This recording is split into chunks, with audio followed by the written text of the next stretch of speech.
मित्रांनो, जगभरामध्ये 619 मिलियन्स लोकांना म्हणजे जवळपास 65% लोकांना बॅक पेनचा त्रास होत आहे.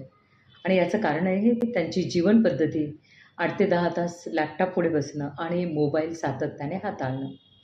मग या पुढच्या 2 कृती मात्र निश्चितपणे तुम्हाला मदत करू शकतात. पहिलं आसन जे आपण करणार आहोत, भारद्वाजासन, ते खुर्चीमध्ये बसून केलं जातं. त्याने मानेला आणि कमरेला वक्रता मिळते आणि त्यामुळे पाठीचे दुखणे कमी होतात. दुसरं आसन शयन स्थितीतलं आहे, झोपून करायचं आहे. पादांगुष्ठासन 1, श्वास घेत 90 अंशावर पाय आणायचा आहे. पादांगुष्ठासन 2, तोच पाय श्वास सोडत उजव्या बाजूला घेऊन जायचा आहे. आणि पादांगुष्ठासन 3, पुन्हा तो पाय मध्यभागी आल्यानंतर श्वास सोडत डाव्या बाजूला घेऊन जायचं आहे. हे सर्व करत असताना मानेला वक्रता द्यायची आहे. मानेला आणि कमरेला वक्रता मिळाल्यामुळे पाठीची दुखणी नक्की कमी होतील. नक्की हे करून बघा.